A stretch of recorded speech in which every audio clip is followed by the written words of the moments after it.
All right, gang, let's take a look at what you'll be working on in Chapter 5. And you'll notice right at the top, this little piece right here that says only 1 week. So we've been spending 2 weeks on our stuff so far, but there are a few chapters we're only going to spend 1 week on, and this happens to be one of them. So we have a certain amount of things we need to cover, and so we've got to kind of put a little hustle on a few chapters. So anyway, so we're only going to spend 1 week on Chapter 5. And what I've found is that after you do decision structures, so after you do if statements, loops come pretty easily. So you'll see in here, I mean, you can just see from the video titles, like do while and for next.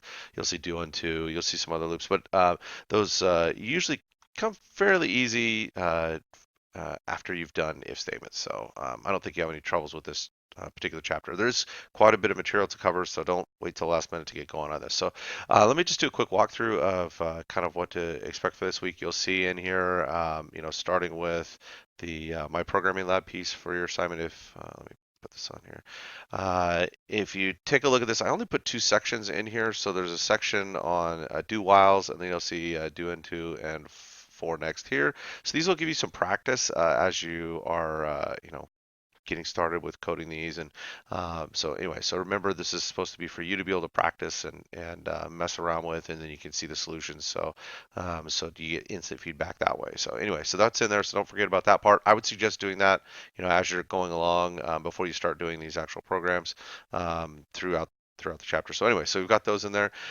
When you look at these first, well, at least this first program, so the sum of numbers program, you've got a video that goes along with that. So if you have any issues or you just want to follow with a video setting up your first one, great. Then there's this little adding students to a club. Fairly straightforward once you get rolling with that one.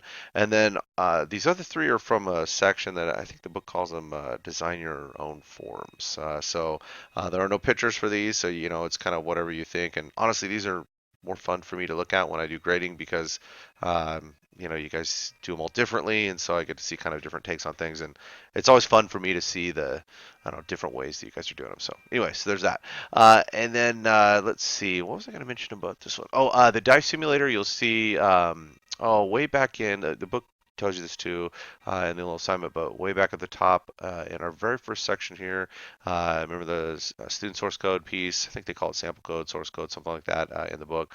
But when you download that, you'll see that goes along with the die simulator. You'll see this is the folder when you extract it, and in chapter 5 you see all the die pictures. So we've got those six right there that will go along with it. I know you guys have been using these things along the way, but just a quick reminder. Also, don't forget that you do have these other demo files in here in the source code that you can play with as well. So anyway, so there's that. So these will be, kind of design your own, that kind of stuff. And then you'll see for the video tutorials this week, there are two parts. So continuing the kayak rental and adding some more features to it. So that's going to be a pretty robust program by the time you're done with everything. When we get, later on in the semester, you'll see. So we just keep adding to it. It becomes, I don't know, I think it's cooler and cooler each week when we're adding things to it. So anyway, so you've got those pieces in there. So again, just 1 week this week. So if you have any questions, let me know.